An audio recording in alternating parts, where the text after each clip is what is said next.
name's Bell. I'm from the Advocacy Academy in Lambeth. I care about a transition city because it has massive repercussions for young job seekers like me.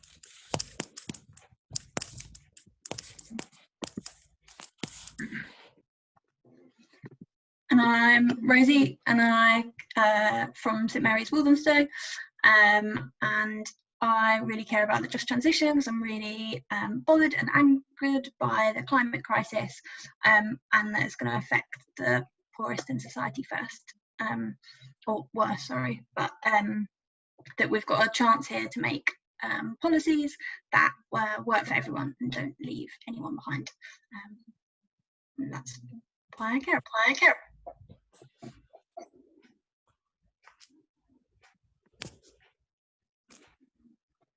Calm. Just a reminder. If you prefer not to record any video. Please try. Thank you. Yeah. Please try to mute yourselves as well if that's possible. Calm. Rosie, would you like to talk about the purpose of the meeting? Yeah, sure.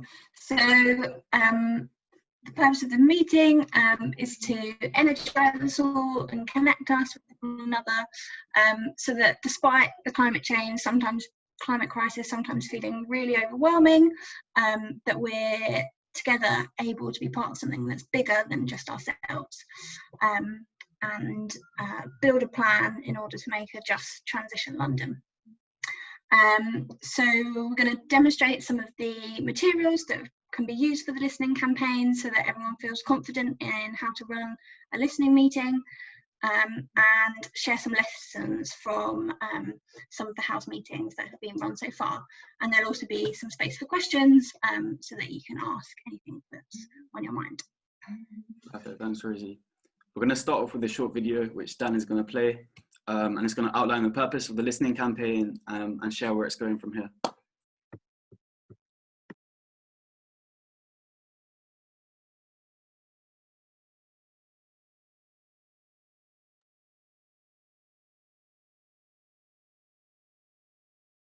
Our planet faces major threats, and as London citizens, we feel responsible to our future generations.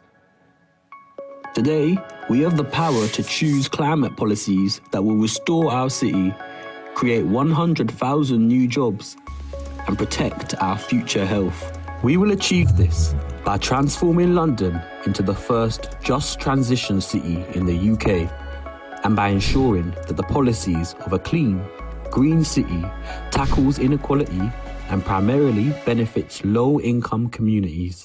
We will start by listening to over 400 leaders from 20 different organisations over 3 months, in which we will share stories around how energy bills, damp and mouldy homes, insecure work and pollution affect our physical and mental health. We will then workshop ideas and policy options with experts and take our top 2 just transition policy priorities to the London Citizens Delegate meeting in November. And finally, we'll take our plans to the London Mayor Assembly in spring 2021, leading to impactful climate policies and a relationship with the new mayor to redesign our economy, energy, transport and health systems. Be part of the pioneering change in London by signing up today and following the steps on the website for a healthier and more sustainable future. Our grandchildren are counting on it.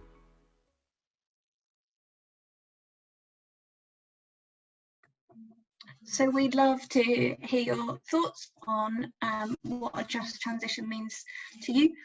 So we'll give everyone a minute, and if you could just put your thoughts into the chat. So in one sentence, what your vision is for a just transition city, transition London. And then we'll all take a minute to read this.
Calm, calm, calm. We're just gonna finish up that minute now.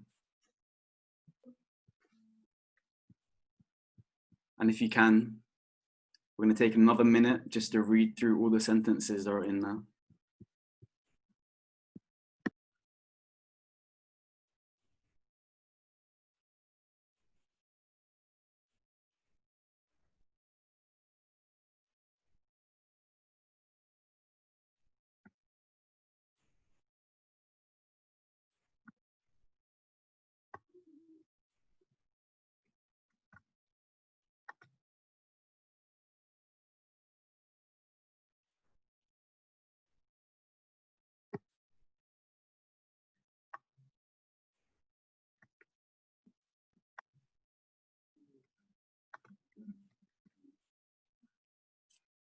Perfect. Thank you for the contributions, everyone. We're now going to pass it over to Cameron and Aaron, who are going to tell us a little bit about the origins of the Just Transition campaign.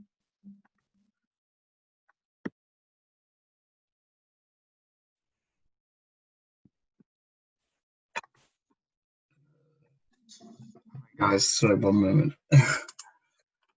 Yeah, hi, my name is Aaron. I'm from the Advocacy Academy, like Bell, and I care about Just Transition City because as a young person, I know many of the decisions that we take on climate will have a huge impact on my life in relation to climate justice, but also economic justice and intergenerational equality. Thanks, Aaron. And my name's Cameron Conant, and I'm from St. Mary's, Walthamstow. I care about a just transition city because as a leader in my church and as someone who's involved in my wider community, I see every day how poor housing, air pollution, and lack of opportunities for young people and a lack of green space make my community a place where too many people can't breathe deeply, easily access green space, feel hopeful about the future, or enjoy even being at home. But we can change that. We wanted to share with you a little bit of the background of this campaign, how we got here. Some of you might have been in the room in September, in that shot there in the corner there, where we went to St. Mary Aldermary on the 24th of September. And all of this started in the summer, actually, of 2019. So shortly before that meeting, actually sitting where I'm sitting right now in the lounge with Vanessa, and I think we were talking to Daniel on the phone, and we had an opportunity, we thought, to do something. This hadn't been a priority, it hadn't been an agenda item, it wasn't in the manifesto for Citizens UK, for London citizens, and we thought, actually, how are we not addressing the climate crisis as citizens? So that was the birth of it, and Vanessa and I had grown increasingly concerned over the past 10 years about what pollution was doing to our city and world, and we wanted to do something about it.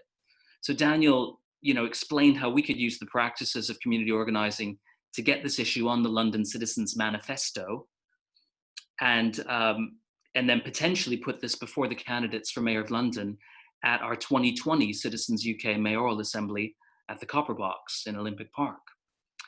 But we had to build a campaign. So that's where St. Mary Aldermary came in. We, about 20 institutions and over 50 people representing 20 institutions gathered there that night. And we began collectively to take a step forward in building some kind of climate campaign as part of our London citizens' work. A smaller group of people that evening stepped forward and said they wanted to be part of a kind of smaller leadership team to help plan and move the campaign forward. And we started meeting. Eventually we got to the Delegates Assembly in November of 2019. And that's when our climate campaign was chosen as one of the top 3 issues to take forward to that mayoral assembly at the Copper Box. But as you all know, as I know, the pandemic happened. So the Copper Box didn't happen. And not only did the Copper Box not happen, the mayoral election hasn't happened yet. So since that time, a smaller group of us have been meeting online, and we've developed this campaign to now having this new idea of it being a just transition. So we still have this idea that we started with that was around, I should have said this earlier, what emerged was this idea we wanted London to be carbon neutral by 2030. And that's still a goal. But what kind of we have shaped in the past few months has been this idea of how we need a just transition, and this needs to be something that helps everyone, especially those who are most disadvantaged in our communities. Thanks, Cameron. We're really confident, and I think you should be too, about the future of our plans to achieve this just transition city. We're working with experts at the IPPR, which is one of the UK's top progressive think tanks, as well as other experts like Lucy and Mark, to help create robust policy that works for the climate as well as ordinary Londoners. Our role is to bring lived experiences through via our listening campaigns, so we can really find the synergy between the worries and priorities of everyday Londoners and the policy we put into practice.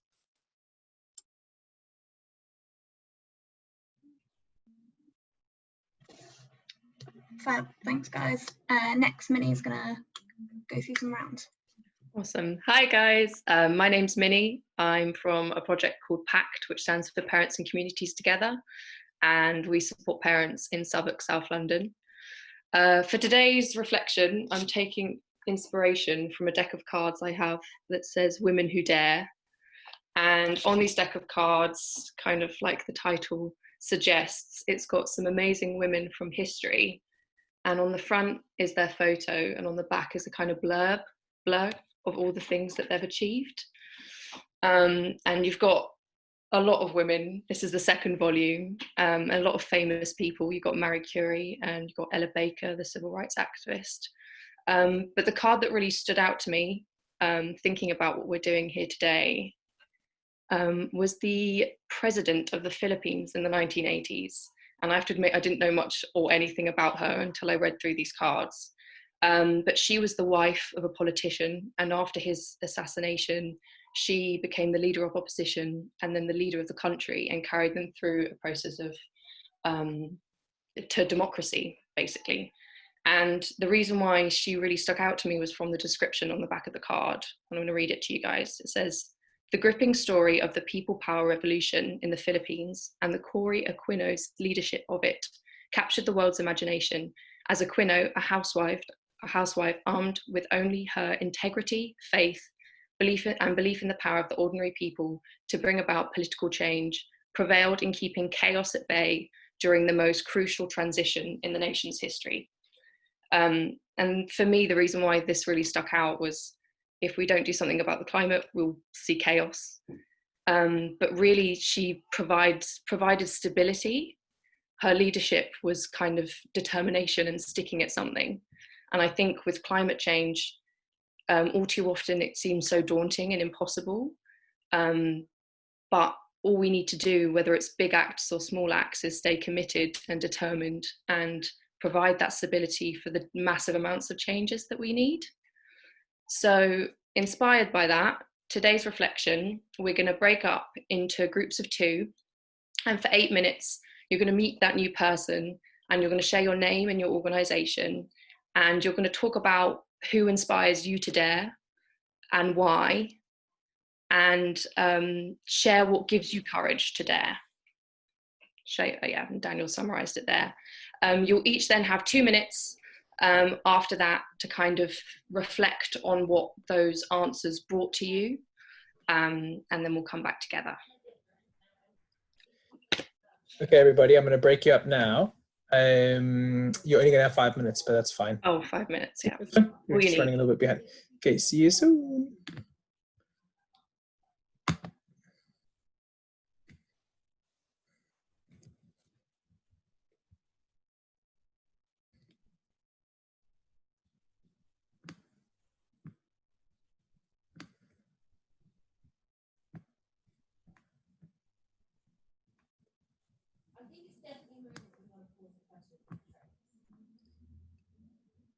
Belle, were you not assigned a room? You were? Okay, good. Minnie, you can go join a room. Or Minnie, you can facilitate a little conversation here.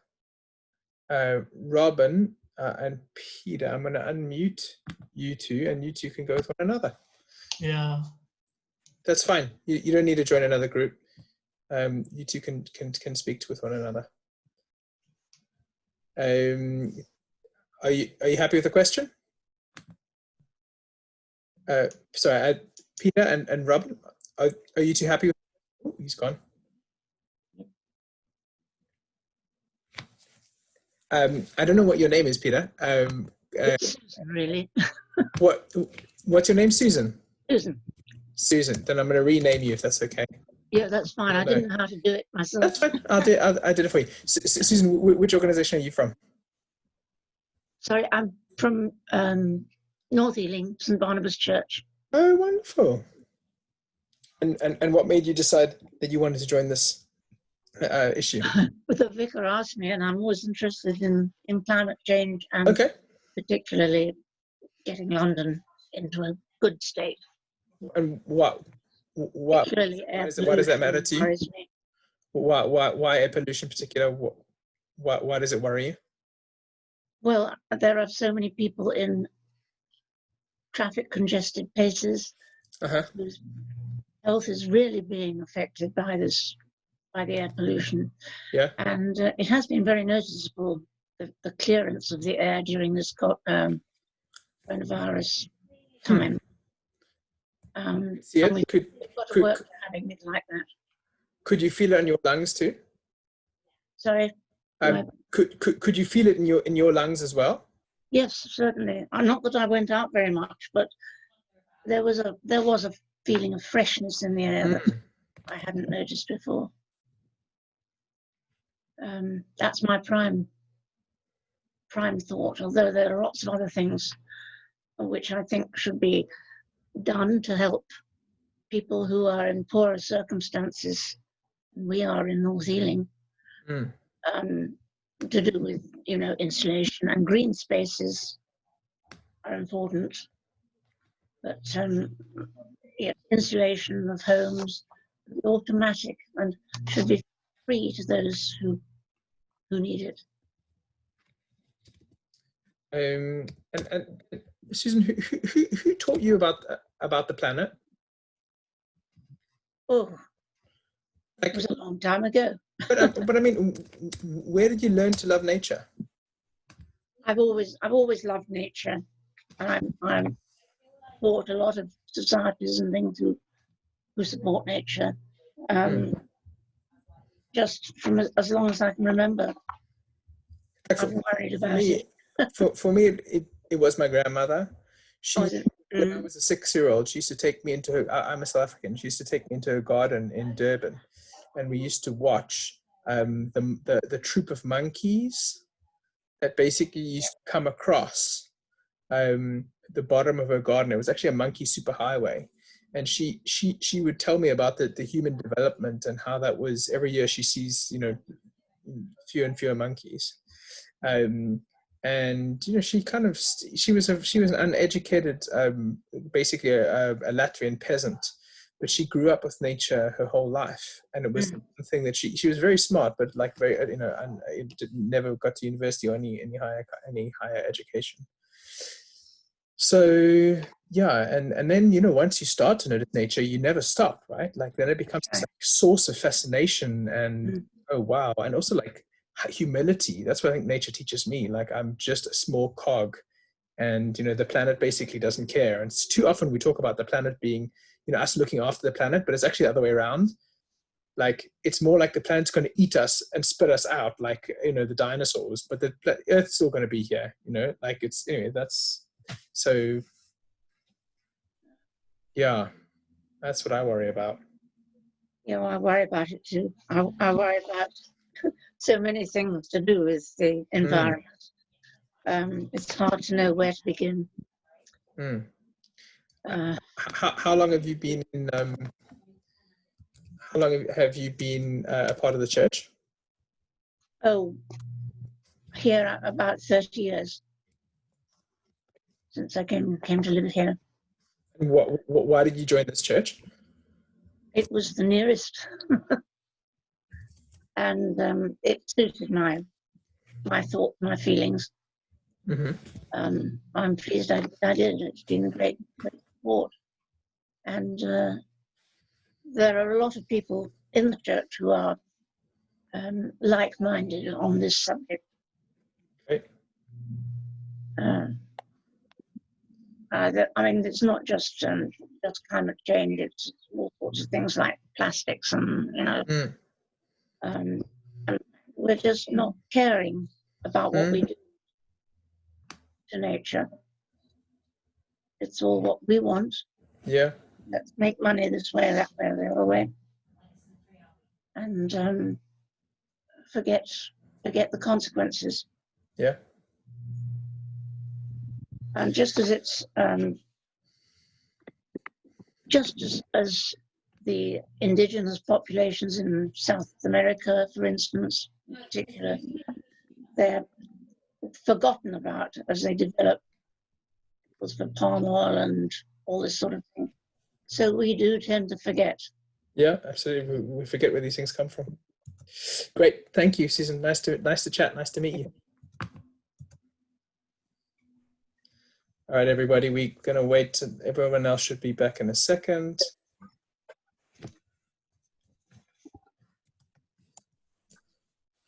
We're not sharing here, are we? No time for sharing, unfortunately. Perfect. Nice chess. Okay. So hi everybody, everyone, welcome back. I'm just going to very, very briefly share about where we're going from here. So can everyone see the screen? Can everyone see the PowerPoint? Great. So hi, my name is Daniel McIntosh. I'm a senior organizer with Citizens, and has been a part of working with this exceptional group of leaders who are cooking up a storm and dreaming of a different world. That is what basically the Just Transition London campaign is about. And what you'll see as I quickly share with you the roadmap from here is basically we are building, this is about building people power slowly, and it's about building momentum and participation and precision in our ask. So each of these steps, what we should see is like more and more people participating in the listening, and then into the issues workshops as we try and find out what are we going to ask of the next mayor to try and make our city a healthier and more just place. So the first step is, from now, we launch the listening campaign. So the listening campaign lasts from tonight until September. And we're hoping to listen to 400 people in 20 organizations. So 20 people per organization at least.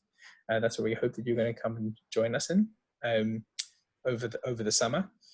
And then we'll land up on the 17th of September for a digital issues workshop, where we'll meet with experts and learn about, so from the listening, we will then be able to prioritize and say, these are the two top broad themes. Is it around housing? Is it around electricity? Is it around pollution? We don't know yet. You know, maybe it's something else we don't even know. But those two issues we'll take and meet with experts and say, okay, what are the two things, specific policy ideas that we could ask the next mayor? So we'll get some, you know, each time we meet with experts, we'll be kind of narrowing down to find a specific issue that we can take action on. On the 22nd of October, we have the virtual discernment meeting. So everyone who participates in the listening campaign will then be able to send 2 people from their organization to come and vote and say, these are the 2 top issues. So now that we've kind of refined them, these are the 2 top issues we want to take to the London Citizens Delegates meeting in November. And that's what you see next. So the delegates meeting is a meeting that we have where every single organization in London Citizens, so there are 220 of them, and we've got the lead organizer for London on the call, Pete Briley. Every single organization in London Citizens can come and vote and prioritize what their top issues are. And that's across all kinds of things: living wages, you know, youth safety, housing, etc. And all the organizations can come and vote and prioritize what order they would like to take their top issues, but basically prioritize them so we can take them to the London Mayoral Assembly in April next year, where we'll meet with the mayoral candidates and strike a new relationship with the next mayor of London, or the current mayor of London, who is running again, as we know. So that's the brief outline from here over the next 3 months, and that's what we're going to be doing. We'll have a chance for questions at the end. Thanks for running through that, Daniel. Now Farhan's going to go on to the listening material. All right. Hi, everyone. I'm sorry that my webcam is not working. It's just been malfunctioning this afternoon, and I couldn't tell you why. But I'm just going to talk you through what these house meetings, so this first step that Daniel explained, entail. And so basically, for the rest of the summer and just a little bit into the autumn, hopefully all your institutions and a number of others will be conducting these house meetings. And these house meetings are a tool both to draw others into this work and to build up your institutions and the campaign simultaneously in that process. But they're also a tool to figure out what matters to us, right?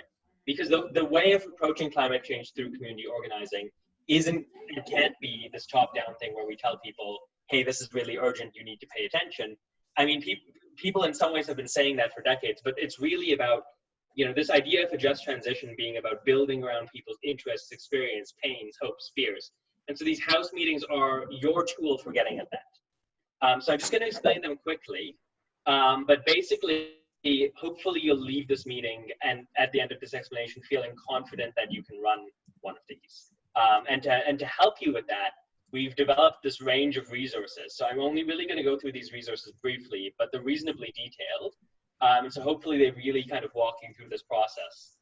And then of course, Daniel's also on hand if you've got any questions or anything like this. But a couple of the tools that we have available are, so there's a set of meeting notes, and this is about 12 pages. And they just kind of tell you what the different stages of this meeting will be, you know, how to welcome people, what sorts of questions might get the conversation going. And then there's a little bit of teaching that it walks you through as well about, you know, okay, so this is how climate change affects our lives. This is how it affects our city. And here are some of the areas where issues of climate change and justice intersect, where we might be able to draw out some people's concerns. And that'll allow you to facilitate the discussion. So I'll walk you through all of that, hopefully quite clearly. And I'll break it down into kind of manageable chunks as well. In those notes, there's also some basic technical stuff about running a meeting on Zoom, just things to look out for. So again, you shouldn't feel, oh, I've never done one of these before, I'm in over my head.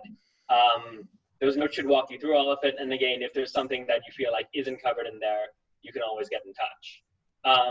Alongside that, there's a glossary. So for those of you or those people within your meetings who are going to feel a little bit unfamiliar with some climate change related terms, even climate change itself, for example, or things like carbon emissions, greenhouse gases, all these things, there's just a glossary that's going to give you some quick definitions to hand if you need to do that. There's a nice stylish PowerPoint that just the same way these slides are up on screen while I'm talking, you can kind of walk people through your house meeting in a similar way. And that's got a lot of nice videos embedded in it as well. So it's kind of quite multimedia, it's very interactive. And then at the end of the house meeting, what we ask is that if you're facilitating that meeting, you fill in a quick survey. And that's just our way of collecting information centrally as a campaign as to how that house meeting went. So it's not really a survey in the conventional sense of like, how did you feel about X or Y, but just a couple of short questions about what was said, what were your priorities, how did people respond, and who's willing to take things forward, which are really kind of what I identify. Fine. Will you just tell me when you want me to change? Yeah, right now, please. Okay, so just very briefly then, the structure of that house meeting itself kind of follows this agenda. So there's kind of the same introductory video we saw at the start of this meeting, welcome rounds. Any of you who've done a citizens meeting before will probably be quite familiar with a lot of this. And the only thing that really distinguishes it is that there is a little bit of teaching. And even though that looks like half an hour on the schedule there, it's actually more like maybe there's 5 minutes of kind of the presenter talking at everybody style teaching. And then the rest's a lot more interactive. It's got videos, you're asking questions, you're looking for reflections around sort of key themes where issues of the climate crisis impact the lives of Londoners.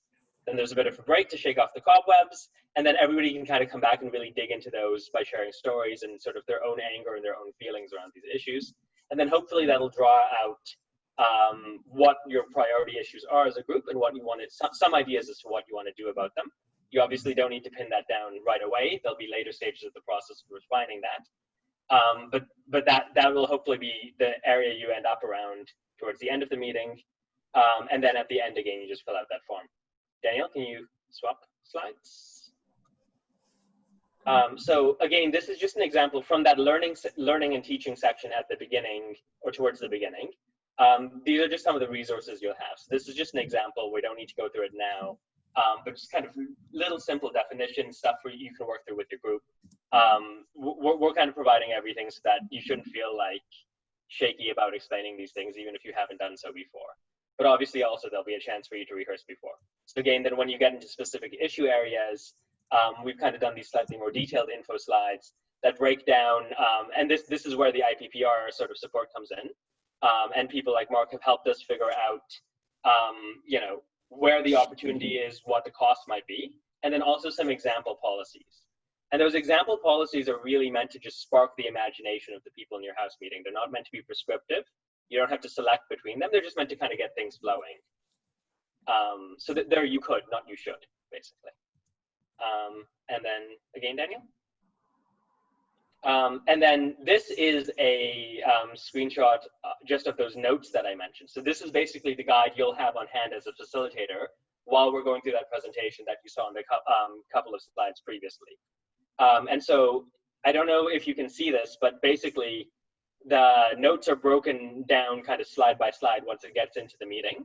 And at the top of each kind of section, each slide chunk, it'll remind you what the goal of that slide is.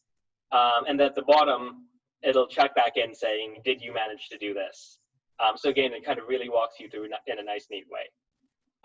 Those are the resources. We've spent a bunch of time testing and refining these, not just kind of, you know, through endless rounds of editing, but actually by a couple of institutions, 3 institutions that volunteered to run house meetings using these resources, and then fed back, and we use those initial sort of attempts to kind of iterate this design and kind of get it a little bit cleaner, a little bit more readable, address some concerns, sped up those kind of bits that were a bit too slow, all those things. So hopefully they'll work for you, but obviously also they're notes, they're a guide, so they're not prescriptive, and they're for you to kind of figure out what the best way you want to use them is. And so you can read it like a script if you want to, and there's wording in this throughout that can be used in that way. But if you also feel like changing the language or speaking a little bit more off the cuff or whatever is going to work better for your particular institution, the house meeting that you're running, then that is also very much an option with these. And then the very last thing is there's not very much technical information in there, but if you remember that graph that was on the previous slide, that sort of, you know, spelled out what was the opportunity for change, what was the cost, etc. Then there's some notes here kind of corresponding to the kind of green and orange boxes that you see on the screen now that just break down that technical information for you a little bit more so that you can feel comfortable explaining it to others. So wherever there is technical information, there's also some detail for you to work with. Those are the resources basically in a nutshell. Again, if there are any questions, we can bring that out in the question period. And as with anything else, if you have a look at these and think, oh, actually there's something I need that's not in here, again, this can be an ongoing conversation. But hopefully this leaves you feeling confident that you could run one of these meetings with others. Daniel, is there anything you'd want to add to that? No? All right. Back to the facilitators. In that case, we're going to move forward and talk about how running the listening meetings went. So there have been 3, there have been 3 trial listening campaigns already, or listening meetings already. One by Advocacy Academy, one by PACT, and one from St. Mary's. And we're just going to listen to the feedback that they have. So Aaron, if you don't mind. Yeah, thanks, Bill. Yeah, just a few small bits of advice from me. I think although there's been this like really great resource created by Farhan and Daniel and a lot of other people who put time and effort into this, this is by no means like something that you have to stick to. And a lot of the time, I'd encourage you to try and like read the room. Because oftentimes, like, you know, so our listening campaign was with a group of like young people, and what young people don't like is someone just talking to them for like 10 minutes straight. So yeah, there's a bit of flexibility in like how you can use that, and yeah, just and part of that is like reading the script beforehand. Make sure you sort of like get to know it in case you do need to like go off script a little bit, no pun intended. But yeah, I think, yeah, so those are my two things, like read the room and like prepare. So yeah, that's what I have to say.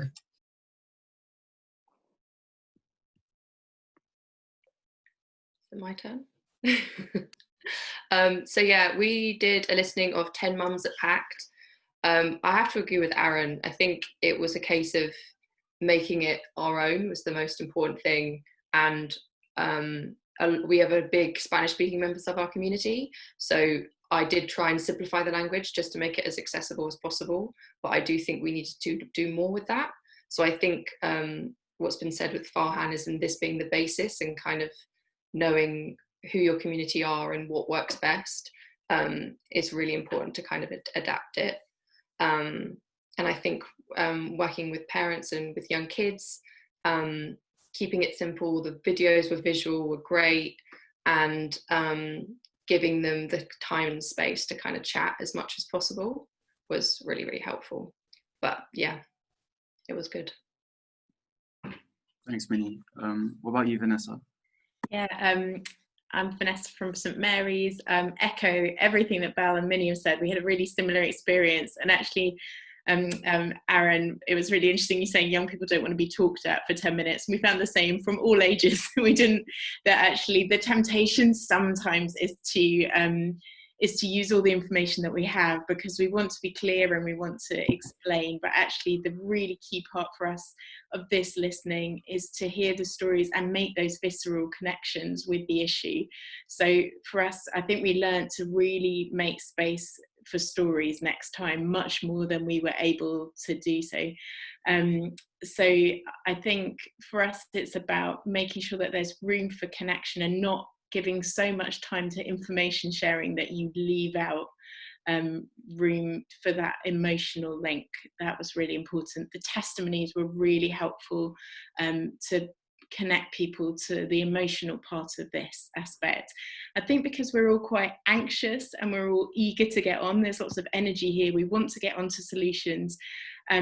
Sometimes it's really good also to have that just slowing down process of listening to people's experience and stories, because that's what's going to take us into the long haul of this campaign. We really felt that was important. But absolutely agree, if you can use it to, we also had 11 people plus the leaders, and I think that's too many. I would say 8 would probably have been better. So just to keep your numbers down so there's enough room for people. I did want to say, Belle, I hope it's all right for me to say that just if anyone is unsure about Zoom or not very confident, if we can support you in using Zoom, either by some training, or I would happily come to your listening meeting and be your Zoom servant so that you can focus on your meeting. Do let us know, because we'd love to do that and support you in that way. Thank you, Vanessa. For those of you that don't know, Vanessa's done a course on Zoom.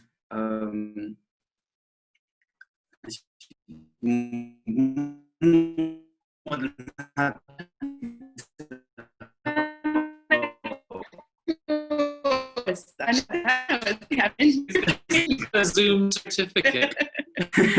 Okay, off the back of those conversations about people not wanting to be taught for so long, what we're going to do now is break out into groups of 3, and you're going to be able to talk to each other. And the intention of this breakout group is to find questions that you pose to the people that have run these trial listening campaigns. So what is it that you'd like to know? Cool. Anyway, is that all right if we go into the breakout room now? Thank you. Hey everybody, so I'm going to break into breakout rooms. And the question is, given everything that you've heard, just to reiterate, what we're going to be doing. Can you hear me? Oh, everyone's gone quiet.